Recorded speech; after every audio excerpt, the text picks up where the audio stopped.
সুপ্রিয় দর্শক, আসসালামু আলাইকুম। আজকে আমি আপনাদেরকে দেখাবো স্পঞ্জ কেক। কীভাবে স্পঞ্জ কেক তৈরি করবেন শেফের হাত দ্বারা বানানো কেকটি সরাসরি আপনাদেরকে দেখিয়ে দিচ্ছি। 56 আসে হাফ কাপে, ঠিক আছে। এখানে আমাদের ময়দা লাগবে 75 গ্রাম এবং চিনিও 75 গ্রামই লাগবে। তাহলে আমাদের লাগবে 75 গ্রাম চিনি।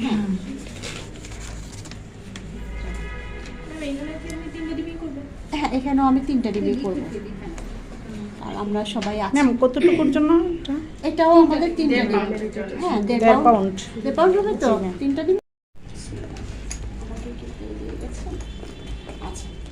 তো ফ্যাকাশে একটা টেস্ট আসে, একদম 1 চিমটি, 2 আঙুলে 1 চিমটি। হ্যাঁ, 1 চিমটি লবণ দিলাম। আর হচ্ছে তেলটা, এখানে তেল লাগবে চা চামচে 3 চামচ। ওদেরটাই সুন্দর হয়।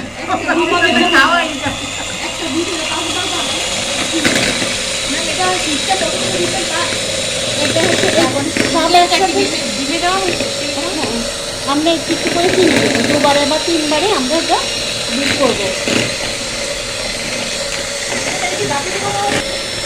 হ্যাঁ হ্যাঁ, বলবো আমি। আসলে চিনিটা দিলাম। হ্যাঁ, আচ্ছা, আইসিং সুগারের কথা বলছিলেন।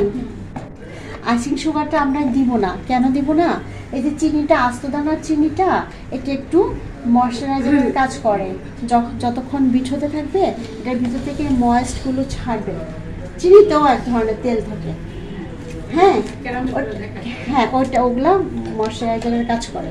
এই জন্য আমরা গুঁড়ো চিনিটা দিব না। এখন আপনার যদি তাড়াহুড়ো থাকে সেক্ষেত্রে আপনি দিতে পারেন। তবে ওই যে চিনিটা মেপে আপনি মানে ব্লেন্ডারে ব্লেন্ড করে দেন দিবেন। অনেক সময় দেখা যায় আমরা ব্লেন্ড করার পরে আইসিং সুগার মেপে তারপরে দিই। আচ্ছা, এবার এগুলোতে 1 থেকে 1.5 চা চামচ ভ্যানিলা এসেন্স দিয়ে দিতে হবে। বোঝা যায়। হ্যাঁ, এই যে এটা 1 চা চামচ দিলাম, ঠিক আছে। হ্যাঁ, এখন আমরা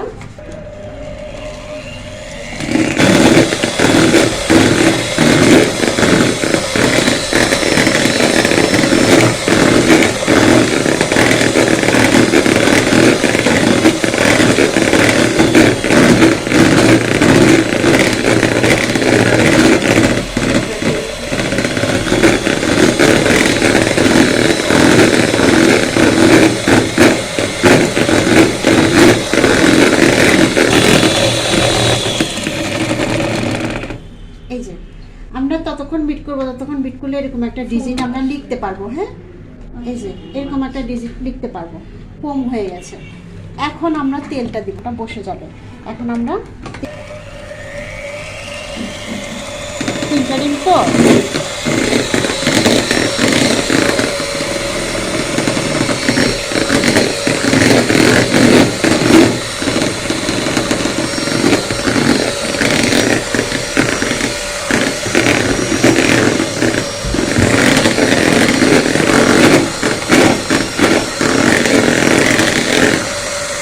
আর কোনো কাজ নাই, ঠিক আছে।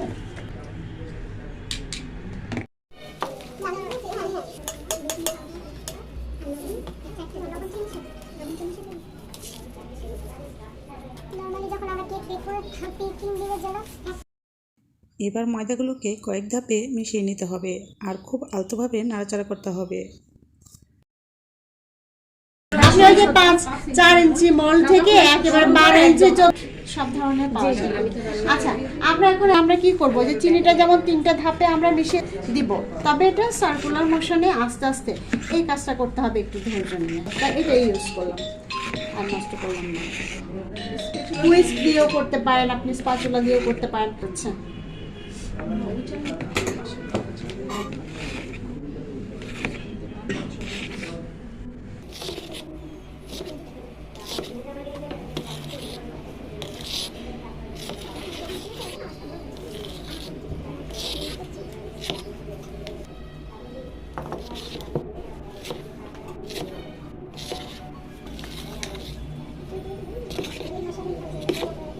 একবারে পাউডারটার সাথে মিশবে না।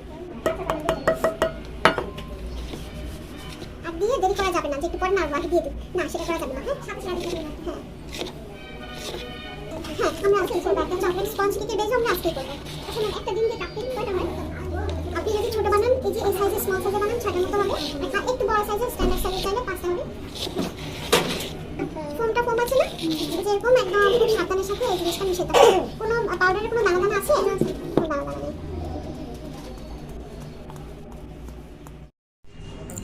এবার মোলের মধ্যে পেপার বিছিয়ে নিতে হবে, আর পেপারে কোনো প্রকার তেল লাগাতে হবে না, এবং কি মোলের মধ্যে কোনো প্রকার তেল লাগাতে হবে না।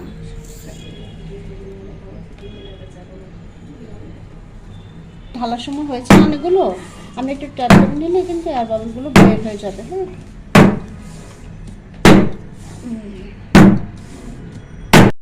এবার 180 ডিগ্রি সেলসিয়াস প্রি হিটেড ওভেনে 25 থেকে 30 মিনিট বেক করতে হবে।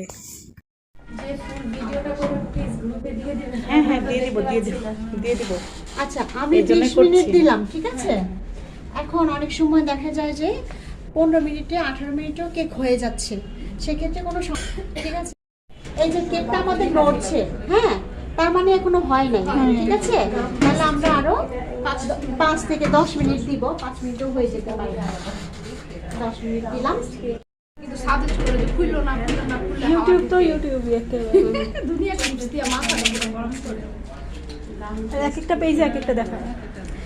আচ্ছা সরাসরি দেখছেন তো আপনারা, এই যে আমাদের কেকটা এখন আর নড়ছে না, তার মানে কি হয়ে গেছে কেকটা, কাঠিটা ক্লিন আসছে, কেকটা হয়ে গেছে। হ্যাঁ এখন আমরা এটা নামাই ফেলবো। এটা একটা মাত্র কাপড় দিয়েছি, আপু একটা টিস্যু।